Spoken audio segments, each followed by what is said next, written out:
Bonjour à tous, avec l'aide de Dieu, nous allons étudier la Gemara, le traité Beitza, Dafei Amud Aleph 5a. Il nous reste encore 3 lignes de 4b.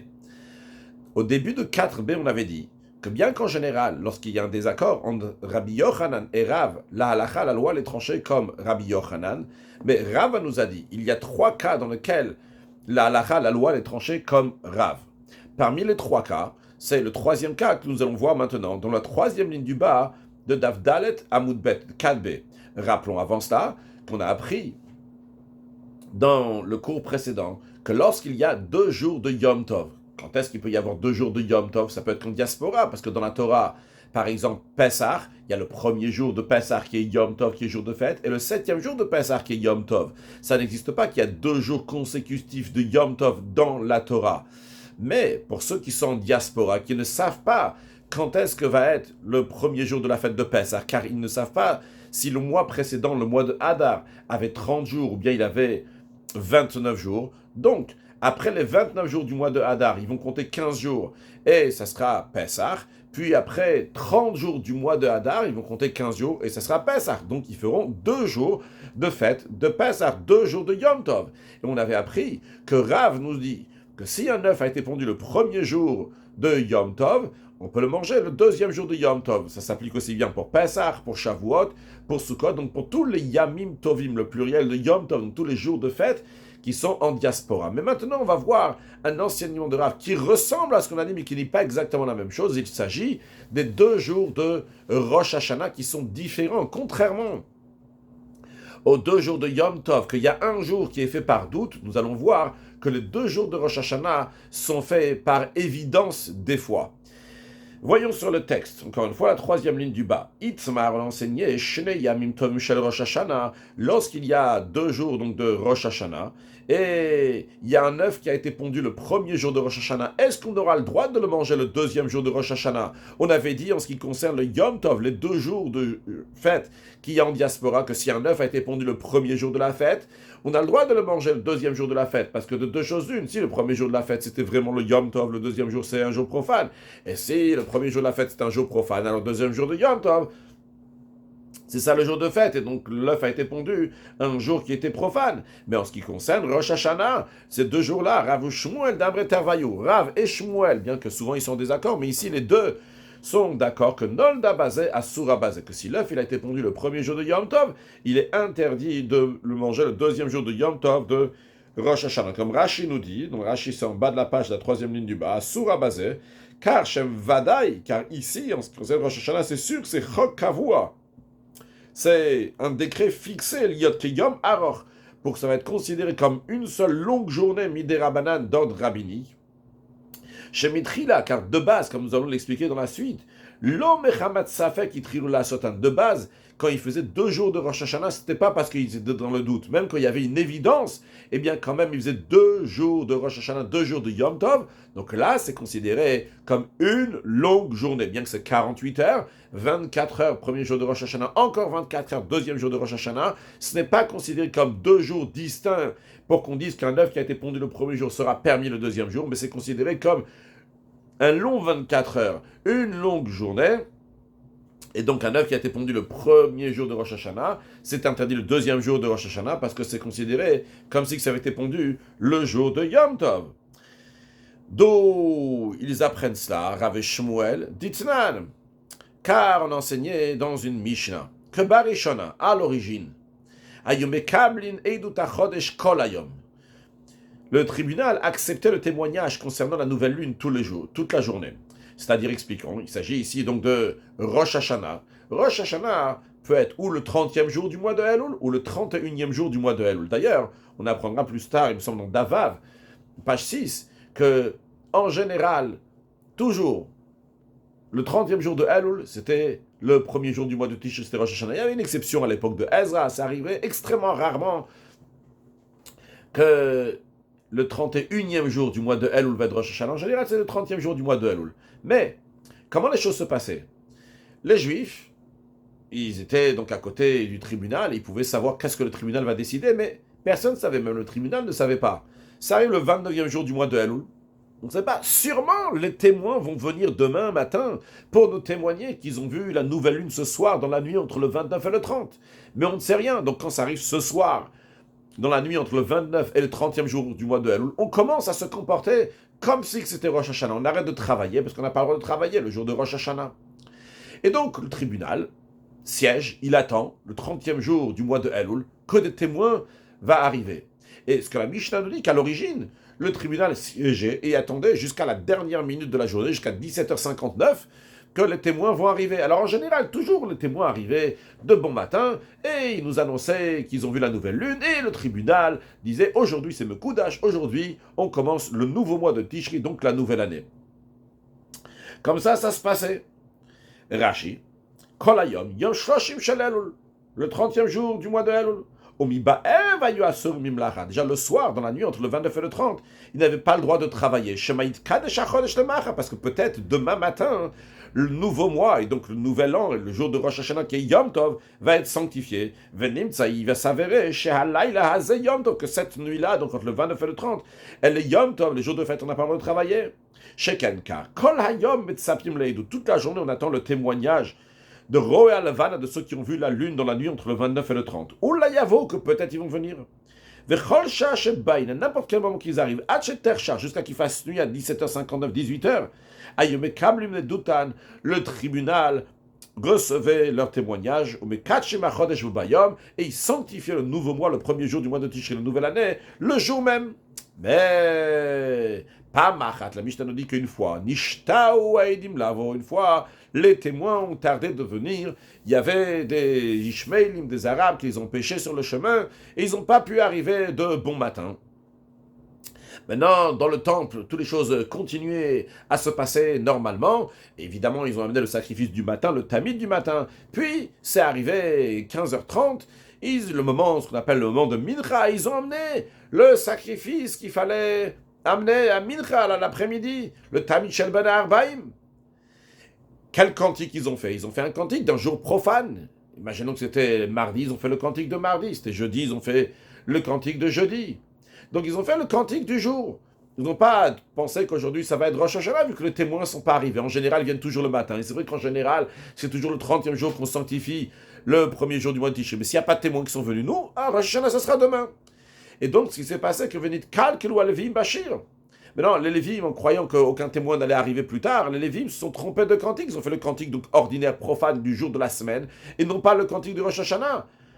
Et les témoins, concrètement, ils sont venus après. Rashi venit Kalkelu Alevim Bashir. Et les Lévim se sont trompés de cantique du jour. Tamid Shel Ben Arbaim. Le sacrifice perpétuel qu'on a amené à l'après-midi. Chez Amr Boshira, c'est quoi l'erreur qu'ils ont fait? À voir comment ça s'appelle ça, c'est ni Kalkelu, cette erreur se trompait, est-ce que c'est une erreur? En tous les cas, ils ont fait le cantique de la semaine, parce qu'ils pensaient que les témoins vont plus venir. Donc aujourd'hui c'est un jour profane, le 30e jour du mois, elle sera profane. Ukshebaou, lorsque les témoins sont arrivés après l'heure du Tamid Shel Ben Arbaim, du sacrifice d'après-midi, Nimtsacho Kodesh, il s'avère que maintenant c'est un jour qui est sacré. Rashi maintenant nous dit, ou Beshal Shachar en ce qui concerne le tamid du matin, le sacrifice perpétuel qu'on amène tous les matins dans le temple, sur cela, entaout, il n'y a pas d'erreur. Pourquoi? Parce que pour le sacrifice du matin, même imaginons que les témoins sont arrivés à 6h01 du matin et ils sont venus témoigner au tribunal à 6h du matin pour dire on a vu la nouvelle lune. Le tribunal a dit mais Koudash aujourd'hui, quoi qu'il arrive, de toute façon, le cantique du matin, c'est le cantique des jours de la semaine. Ils me disent un cantique donc profane. Le fichier parce que dans la majorité des années, parce qu'en général, les témoins n'arrivent pas à 6h du matin, ils arrivent une fois qu'on a déjà amené le sacrifice du matin. Donc les sages ils ont institué, quoi qu'il arrive, le 30e jour du mois de Elul, on fait le sacrifice de la semaine. Maintenant, vu que cette année-là, il y a eu une embrouille, donc ils se sont trompés dans le cantique du jour. Hitkinu, le tribunal, les sages ont institué. Dorénavant, le tribunal va recevoir les témoins que jusqu'à l'offrande du tamid de l'après-midi. S'il y a des témoins qui arrivent après l'offrande de l'après-midi, Noagim oto hayom kodesh. On observe aujourd'hui comme un jour saint, ou le machar kodesh, et demain aussi un jour saint. Il s'avère qu'à Yerushalayim même, il faisait 2 jours de Rosh Hashanah dans toute leur sainteté, pendant 48 heures, sans avoir aucun doute. Qu'est-ce que ça veut dire? Voyons Rashi. Adam Mincha, donc ils ont institué qu'ils vont recevoir les témoins uniquement jusqu'à l'heure du Mincha, de l'offrande, donc de l'après-midi. Hadakrava Tamid Shel Ben Arbaim, jusqu'au moment de l'offrande, du sacrifice perpétuel qu'on amène tous les après-midi. Avala Achamikan, mais après cette heure-là, Oto Hayom, ce jour-là, Aremo Ubar. Il a rendu le mois de Elul Meubar, c'est-à-dire que le mois de Elul, il est rempli, il a 30 jours, ça y est. Umonim Yom Amachat, on comptera à partir du lendemain, le Yom Kippourim, pour le jour de Kippour, Vesukot. Le premier Tishri ne sera pas aujourd'hui le 30e jour du mois de Elul, sera demain le 31e jour du mois de Elul, sera le premier jour de Tishri.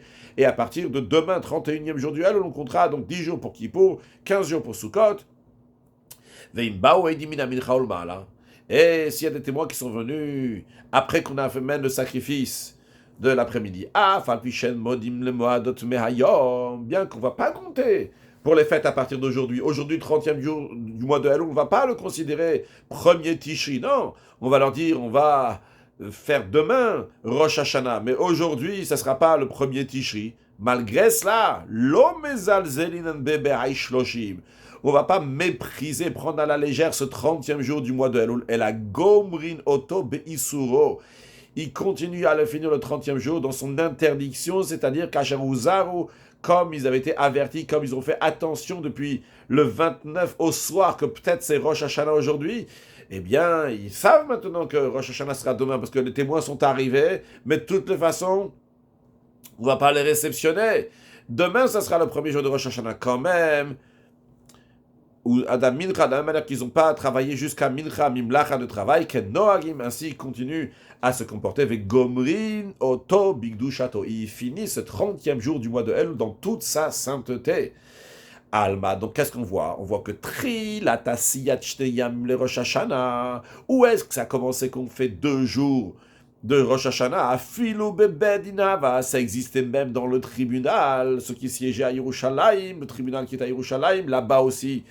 Il s'est arrivé qu'ils faisaient 2 jours Kodesh, 2 jours saints. Velomisafek. C'est pas parce qu'ils avaient un doute qu'ils faisaient 2 jours, 48 heures. Charevada chez Yom Tov le Machar. Parce qu'ils étaient sûrs que Yom Tov sera demain. Et pas aujourd'hui. Piken, malgré ça, Tiknu la Soto. Malgré ça, hein, ils ont institué de le faire aujourd'hui, Kodesh, le 30e jour du mois de Elul. Et aussi demain, Kodesh. Donc 2 jours de sainteté de Rosh Hashanah, sans aucun doute, Shmamina. On en déduit de là qu'en ce qui concerne les 2 jours de Rosh Hashanah, c'est pas comme les 2 jours de Yom Tov, qu'il y a un jour qui est dans le doute et un jour qu'on est sûr que c'est Yom Tov. Mais ça, les 2 jours de Rosh Hashanah, Chok Chachamim ou Mitzvatan, c'est un décret des sages. C'est leur ordre, Haya était la sotane de faire comme ça 2 jours. Bebaou Edim Acharamidra, que s'il y a des témoins qui viennent après l'heure de Mincha, ils vont quand même faire 2 jours de Kodesh, Oto Hayom Kodesh ou le Machar Kodesh, aujourd'hui Kodesh et demain Kodesh.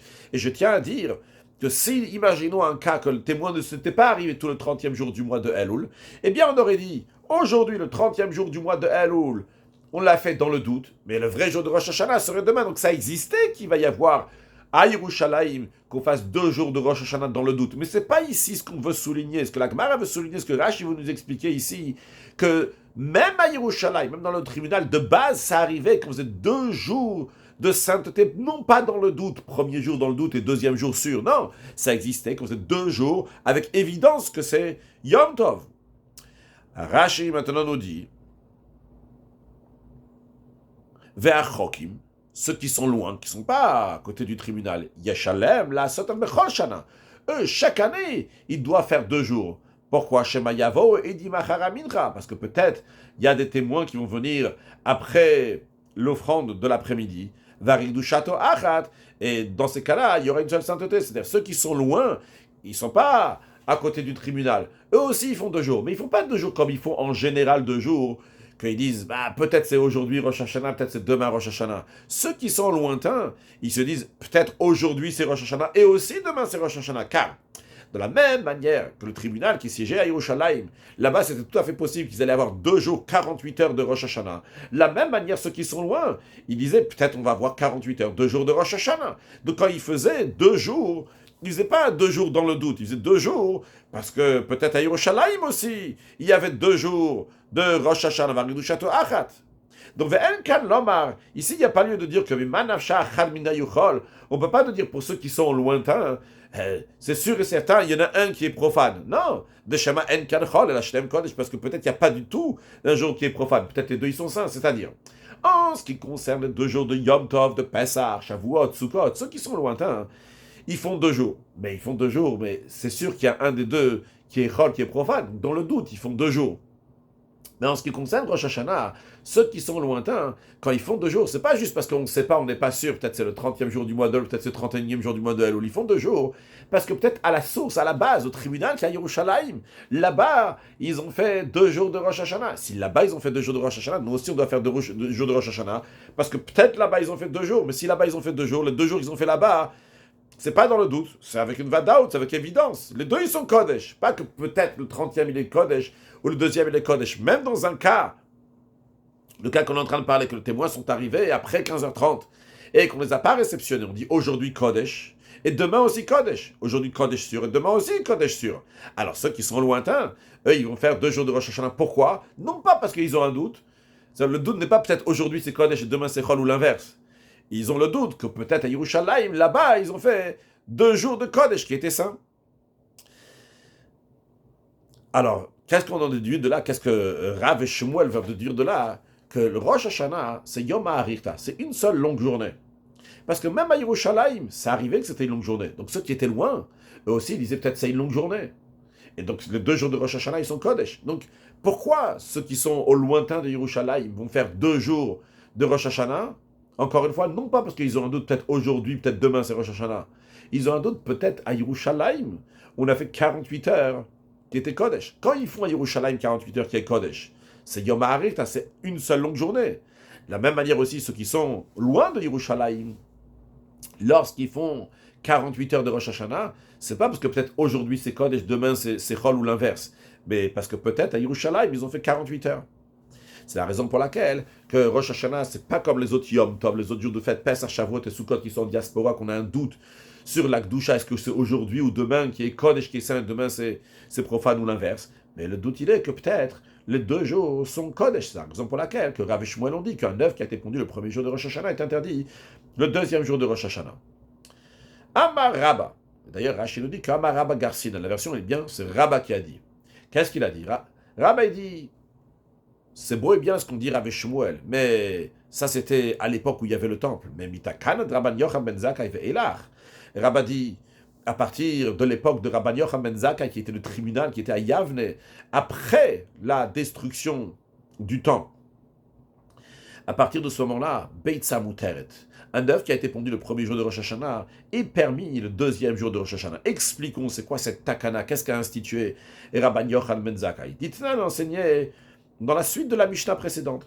Une fois que le temple a été détruit, Rabban Yochanan ben Zakkai, il a dit, ça y est, c'est fini maintenant. On n'a pas le problème que peut-être les Lévim, ils vont faire le mauvais cantique, ils vont faire le cantique qui ne correspond pas avec Rosh Hashanah. Parce qu'il n'y a plus de Beth Amikdash, il n'y a plus de temple. Dans ces cas-là, nous, le tribunal qui réceptionne les témoins, on va pouvoir recevoir le témoignage de la nouvelle lune toute la journée. Donc jusqu'à 17h59, le tribunal pouvait recevoir les témoins. Donc ça n'existait pas une situation que dans le tribunal même, à l'endroit où il y a le tribunal, ils vont faire 2 jours de Rosh Hashanah. Ça n'existait plus après la destruction du temple. Vu que maintenant, si les témoins ils arrivent même à la dernière seconde de la journée, on va considérer le 30e jour du mois de Elul, qui c'est le Rosh Hashanah. Donc ça n'existe plus maintenant dans le tribunal, qui a 2 jours Kodesh, qui a 48 heures, sur le premier jour, le 2e jour, le 30e jour du mois de Elul, le 31e jour du mois de Elul. Alors, C'est la raison pour laquelle que Rabbi dit, maintenant, après la destruction du temple, un œuf qui a été pondu le premier jour de Rosh Hashanah, il est permis le deuxième jour de Rosh Hashanah, parce que maintenant, nous n'avons plus, ça n'existe plus dans le tribunal qu'il va y avoir 48 heures qui est Kodesh. Rashi, Mitakanad Rabban Yochanan ben Zakkai, Sheherzir Adavar le Yosh. Donc Rabban Yochanan, il a remis la chose comme c'était à l'origine, c'est-à-dire le Kabel et Dutan Kolayom, qu'on va accepter le témoignage des témoins toute la journée. Le Kadesh Hayom, et de sanctifier le jour même, même s'ils arrivent à la dernière seconde de la journée. Nimtza, il se trouve chez Ben Dinos Yamim. Donc il s'avère que maintenant, ça y est, c'est fini. Maintenant, le tribunal ne fait plus jamais 2 jours. Maintenant, repartons à ceux qui sont loin du tribunal. Alors maintenant, de nos jours, après la destruction du temple, ceux qui sont loin du tribunal, pourquoi ils font 2 jours? Ce n'est plus comme ils faisaient avant. Avant, quand il y avait le tribunal, ils faisaient 2 jours, parce que peut-être qu'il y a 2 jours qui sont Kodesh. Mais maintenant, la raison pourquoi ils font 2 jours, c'est Enola Misafek, parce qu'ils ont un doute. Parce qu'ils ne savent pas si le nouveau mois, le mois de Tishri, a été sanctifié le 30e jour ou le 31e jour. Dans ces cas-là, maintenant, Rabbi dit, après que Rabban Yochanan ben Zakkai, il a institué que les choses vont revenir comme c'était à l'origine, qu'on accepte le témoin toute la journée, alors Rosh Hashanah, c'est comme tous les autres doubles Yom Tov de diaspora. Et donc, au Beit Shenod la basé. Donc, un œuf qui a été pondu le premier jour, Mouter et basé, permis le deuxième jour, Mimanachar. De quoi, comme tu le veux, Manachar de 2 choses d'une. C'est de Chad Minayuchol. C'est sûr et certain qu'il y a un des deux qui est Chol. S'il a été pondu le premier jour, ça sera permis le deuxième jour. C'est que si le premier jour c'était Chol, alors le deuxième jour c'est Kodesh. Si le premier jour c'était Kodesh, le deuxième jour c'est Chol. Donc c'est sûr et certain que ça sera permis. Donc Rabba n'est pas d'accord avec Rav Shmuel. Rav Shmuel, ils ont dit qu'un œuf qui a été pondu le premier jour est interdit le deuxième jour de Rosh Hashanah. Rabba dit, de nos jours, ça c'est fini tout ça. Un œuf qui a été pondu le premier jour de Rosh Hashanah est permis le deuxième jour de Rosh Hashanah. Amarle Abaye, Abaye donc Rabba me dit, désolé, Rabba, vers Rav Shmuel, la travail au Beitza Asura. Rav Shmuel, les deux, ils ont dit qu'un œuf pondu le premier jour de Rosh Hashanah, il est interdit. Alors Rabba, il répond à Abaye, Amarle, il dit, moi je viens avec quelque chose de béton, je viens avec un enseignement d'un Tana, d'un maître de la Mishnah. Et toi tu me dis Rav Shmuel, c'est des Amoraïm, c'est des maîtres du Talmud. Les maîtres du Talmud ne peuvent pas contredire ce que Rabban Yochanan ben Zakkai a dit. Alors la Gemara, en effet, tourne la question vers Rav Shmuel. Il dit, Rav Shmuel kasher matnitin.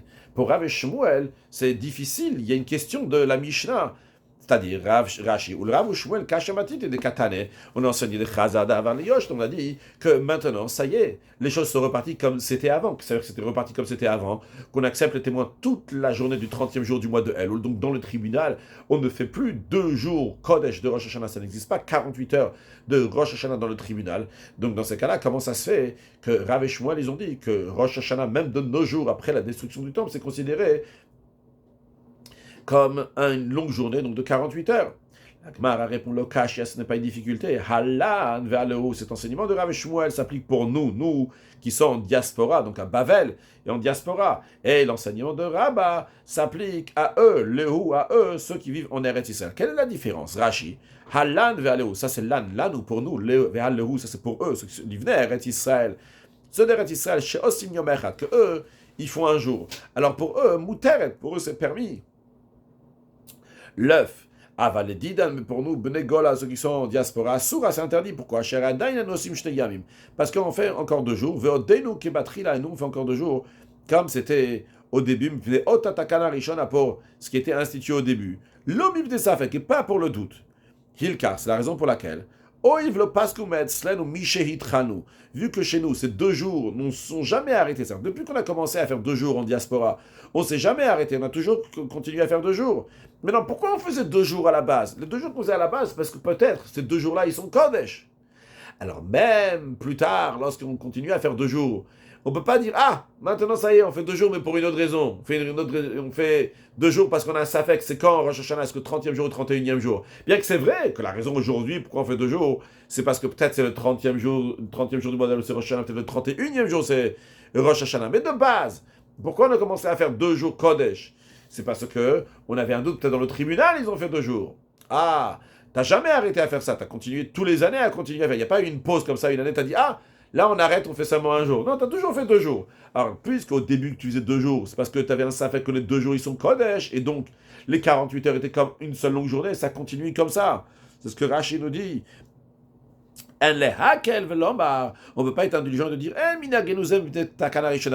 que maintenant la raison pour laquelle on fait 2 jours, c'est pas parce que c'était institué de base que peut-être au tribunal il va y avoir 2 jours. Mais aujourd'hui on fait 2 jours et la Biblia savait juste parce qu'on a un doute. Et donc et l'œuf serait permis. Non, ça on ne dit pas. De Kevin de le Pascal Shana Achat.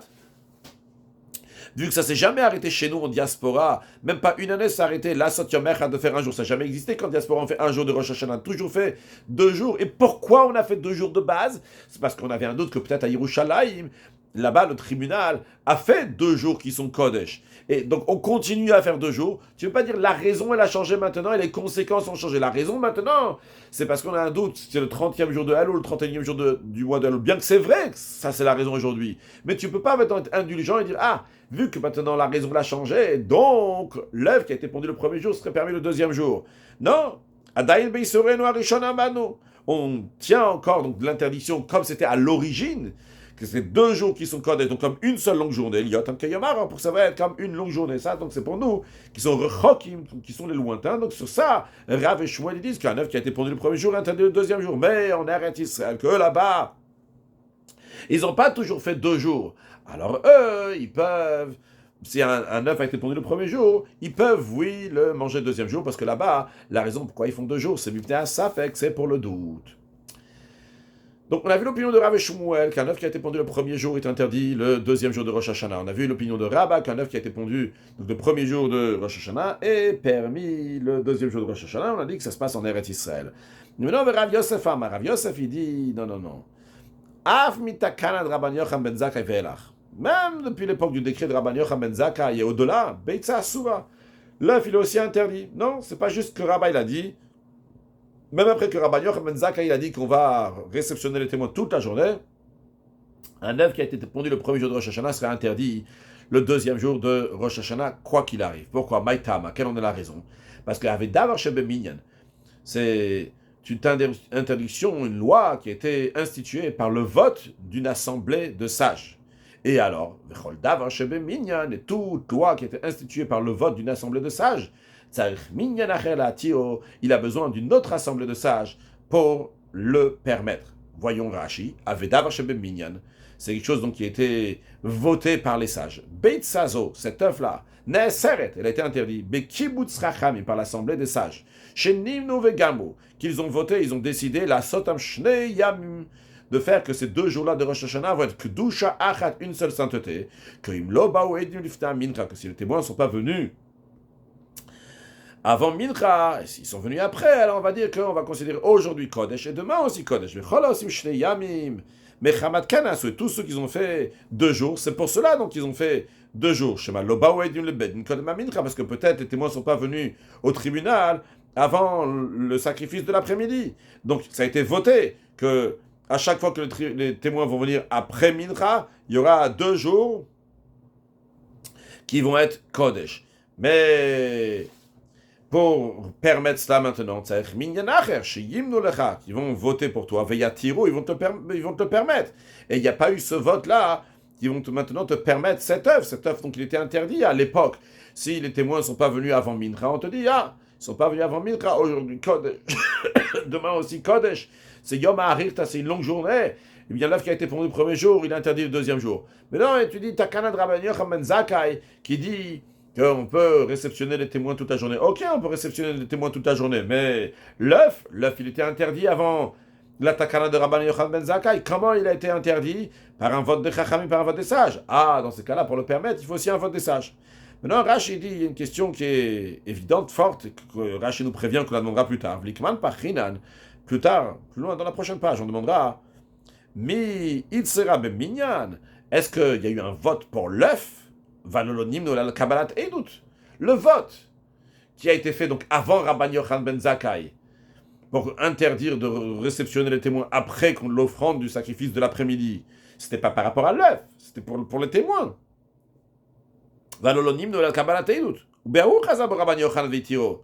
Et en ce qui concerne donc les témoins, c'est ça que Rabban Yochanan ben Zakkai, il a enlevé, il a dit maintenant on peut recevoir les témoins toute la journée. Mais en ce qui concerne l'œuf, Ça n'a pas été discuté ni par les sages qui étaient avant Rabban Yochanan ben Zakkai, ni par Rabban Yochanan ben Zakkai. Personne n'en a parlé. Donc, le Rashi dit c'est une bonne question, on la demandera plus tard. Mettons ça de côté. Mais Rav Yosef, pour l'instant, ce qu'il nous dit, non.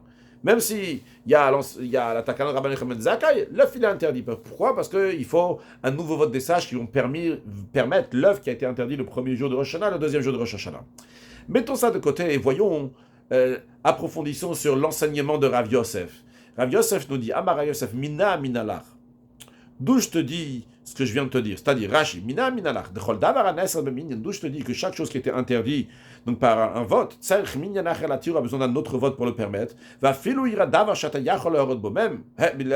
même si c'est arrivé quelque chose qui peut t'ouvrir une permission, et dire que ce que les premiers ont institué, ce n'est plus là. Comme ici, on dit que ce que les premiers ont institué n'est pas là. Ceux qui étaient avant, ils ont interdit de prendre les témoins après l'offrande de l'après-midi. Mais ici, on te dit donc il n'y a plus cette interdiction-là. Il n'y a plus cette interdiction-là, donc en conséquence, l'œuvre devrait être permis. Malgré ça, comme c'est interdit, jusqu'à qu'ils vont te permettre clairement par rassemblement des sages. Même quand c'est quelque chose qui est évident, tu as besoin qu'on te dise clairement que c'est permis. Du moment où tu interdit, on doit te dire clairement que ça soit permis. D'où on apprend ça. Alors on va approfondir maintenant sur ce que Rav Yosef nous dit. Après on reviendra à l'œuf permis et l'œuf interdit. On va commencer la preuve de Rav Yosef aujourd'hui.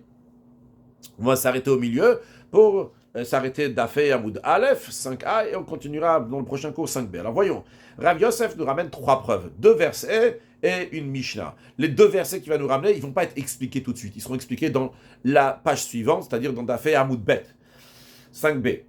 Et la Mishnah, on va la commencer, on l'expliquera dans 5b aussi.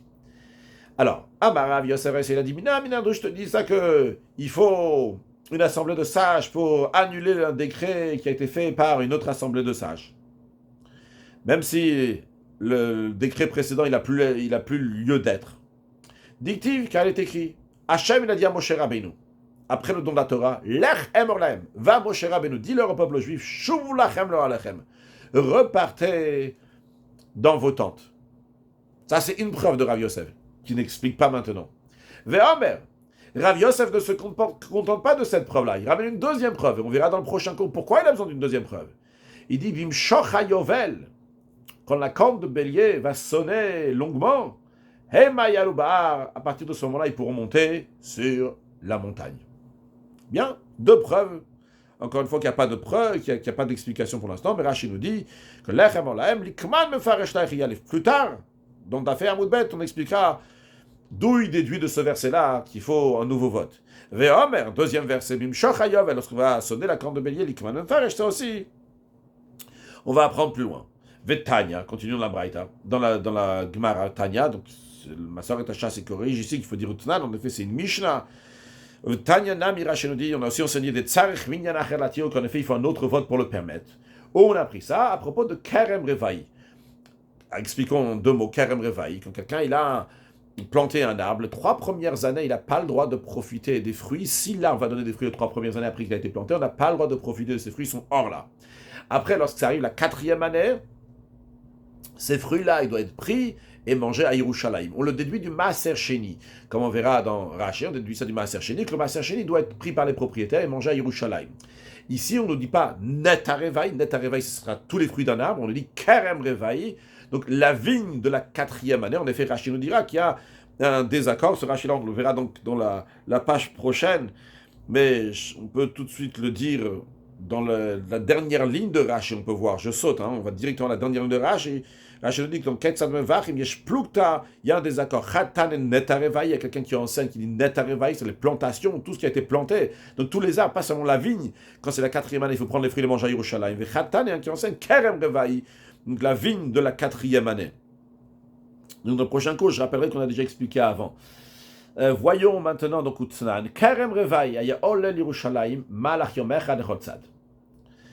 La règle, elle est que ces fruits-là, il faut les amener à manger à Yerushalayim. Maintenant, imaginons quelqu'un qui a 1000 kilos de fruits. Il ne peut pas les amener à Yerushalayim. De Tzat à Yerushalayim, prendre 1000 kilos, c'est très difficile. Qu'est-ce qu'il fait? La Torah, elle dit, c'est comme le Maaser Sheni. tu as le droit de vendre ces 1000 kilos. Par exemple, à 1000 euros, tu prends ces 1000 euros, tu vas à Yerushalayim, et là-bas, avec 1000 euros, tu vas acheter de la nourriture, tu vas la manger pour toi, pour ta famille, pour tes amis, pour les gens qui vont rester à Yerushalayim quand toi tu vas partir, ça doit être mangé à Yerushalayim. Mais les sages ont institué que tous ceux qui sont dans Mahalachium, qui sont à distance d'un jour de marche de Yerushalayim, eux, ils doivent amener les fruits eux-mêmes. Ils ne doivent pas racheter les fruits. C'est-à-dire, bibliquement parlant, tant que tu n'es pas rentré à Yerushalayim, tu n'as pas franchi la muraille de Yerushalayim, tu es juste à 1 mètre de la muraille de Yerushalayim, tu as le droit de racheter tes 1000 kilos. Une fois que tu as franchi la muraille de Yerushalayim, tu n'as plus le droit de racheter tes 1000 kilos. Quand je dis racheter, ça veut dire, alors ils ont une sainteté, ils sont Maaser Sheni, maintenant ils vont devenir Kodesh, ils vont devenir saints. Pardon, ils sont Maaser Sheni, ils sont saints, maintenant ils vont devenir profanes si tu vas les racheter. C'est ce que j'appelle racheter. Donc, livdot, de racheter. Maintenant, je reprends. Tu as enseigné que les sages ont institué que la vigne de la 4e année doit être apportée à Yerushalayim si tu habites dans une distance d'un jour de voyage de toutes les directions autour de Yerushalayim. Et voici les limites de la région concernée par ce décret, donc ceux qui sont à distance de 1 jour de Yerushalayim. Donc, Eilat Minat Darom, donc il y a certaines rectifications à faire ici, basées sur ce que la Mishnah elle dit. Donc, un endroit qui s'appelle Eilat, donc du côté sud de Yerushalayim, Ve'akavat Minat Safon, et Akavat du côté nord de Yerushalayim, Lod Minamarav, Lod du côté ouest de Yerushalayim, Ve'yardan Minamizrach, le Jourdain du côté est de Yerushalayim. Ok. Ve'amar Oula. Et Oula, il a dit. Ve'itema Yanaknis, c'est Rabba Bar Chana, Amar Rabbi Yochanan, c'est Rabba Bar Chana qui a dit au Rabbi Yochanan, que Matam, quelle est la raison que les sages ont dit que tous ceux qui sont à une journée de marche de Yerushalayim, ils doivent amener les fruits eux-mêmes et pas les racheter? La raison elle est que de la Ater Shuki Yerushalayim Perot, pour parer les marchés de Yerushalayim avec des fruits. Vu que les pèlerins, tous ceux qui viennent, ils ramènent les fruits à Yerushalayim, ça va faire que les marchés de Yerushalayim vont avoir beaucoup de marchandises, vu qu'on a déjà amené d'ailleurs, donc il y aura des marchandises là-bas. Il y en a qui expliquent que vu qu'ils ont le droit de vendre tout ce qui leur reste de Kerem Revaï, qui ne peuvent pas tout manger, ils vont le vendre sur place, ça va faire que les marchés de Yerushalayim vont être bien fournis. Donc ils voulaient que les marchés de Yerushalayim soient bien fournis, qu'il y a des fruits là-bas, que ce soit beau. Donc c'est la raison pour laquelle ils ont dit il faut amener si tu as une distance d'un jour de Yerushalayim. Rashi, Kerem Revaï, Sham, la Torah dit à propos de ces fruits de vigne de la 4e année, Kodesh Ilulim, sainteté pour mettre Mehalel, donner louange à Hachem.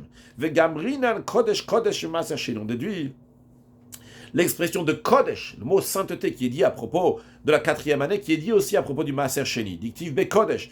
Dans le Maaser Sheni, c'est dit aussi l'expression de Kodesh. Le Maaser Sheni, c'est la première, 2e, 4e et 5e année du cycle de la Shemitah des 7 ans. Le propriétaire, en plus du Maaser Rishon, que ça s'applique pour les 6 ans du cycle de 7 ans, mais en plus de Maaser Rishon, là encore une fois, la première, 2e, 4e et 5e année, il doit amener le Maaser Sheni. Juste pour info, la 3e et 6e année, à la place du Maaser Sheni, c'est le Maaser Ani, le Maaser pour les pauvres. Donc le Maaser Sheni, qui est amené, c'est 4 ans dans les 7 ans du cycle, le propriétaire doit prendre les fruits, les amener à Yerushalayim. Là-bas, il y a écrit l'expression de Kodesh, aussi dictive de Kodesh. Il y a écrit toute la dîme de la terre, donc ce qui était planté, des graines de la terre, du fruit de l'arbre, etc. De la même manière que le Maaser Sheni, on doit prendre ses fruits et les amener à Yerushalayim. De la même manière aussi, dans le Revaï, la vigne de la 4e année qui a écrit l'expression de Kodesh, qu'il faut l'amener à Yerushalayim. Ou bien, si tu l'amènes pas à Yerushalayim, de la même manière que pour le Maaser Sheni, tu n'as pas besoin d'amener les fruits eux-mêmes, Olive Dotan. Tu les rachètes, c'est-à-dire que tu vends ces 1000 kilos pour 1000 euros, ou là, à l'Otatam Yerushalayim, et tu fais monter l'argent, donc tu amènes les 1000 euros à Yerushalayim. Ça, c'est bibliquement parlant. Les sages ont institué que si quelqu'un il habite dans une distance de 1 jour de tous les côtés chez Loïvdou, qui ne veut pas dans ce cas-là le racheter, il ne faut pas vendre ces 1000 kilos et ramener 1000 euros à Yerushalayim, mais la perot atzma, mais les fruits eux-mêmes, il va les monter, il va les manger là-bas, qui me faresh le kaman. Comme on va expliquer plus loin, que de la Ater Shuki Yerushalayim et Perot pour embellir le marché de Yerushalayim avec des fruits. Donc, on est en plein milieu de la preuve de Rav Yosef, on n'a pas fini. On va quand même faire une pause ici, donc conclure avec une halakha pour qu'un tribunal il puisse permettre qu'un autre tribunal il a permis, il faut qu'il soit plus grand, Bechokma, Beminya, dans la sagesse et dans le compte aussi Dans le compte, c'est-à-dire, eux-mêmes, ils sont toujours 70, 71, mais quand on dit dans le compte, c'est-à-dire les sages qui les supportent, il y a encore plus de sages qui supportent ce tribunal-là, donc ils sont encore plus grands. Conclure avec un sujet de Chassidut, de Mashiach, parce que Mashiach va venir, la halakha va être tranchée comme Bet Shammai, non pas comme Bet Hillel, a priori, comment c'est possible. La raison, elle est justement, quand Mashiach il va venir, il va y avoir un tribunal qui sera encore plus fort, plus grand que le tribunal d'avant. Ils vont voir de manière plus profonde les choses. Ils vont trancher comme Bet Shammai, dans le sens profond. C'est que Bet Hillel, c'est le chesed, c'est la bonté, c'est amener la divinité dans ce monde. Le but de faire une demeure à Dieu ici-bas. Lorsque Mashiach va venir, ça va se concrétiser. Le travail va être de Bet Shammai, donc d'élever, de monter de niveau en niveau dans la sainteté, donc du bas vers le haut, dans la rigueur, comme le feu. Donc le travail de Bet Shammai qui va se dévoiler lorsque Mashiach il va venir très prochainement. Une excellente journée.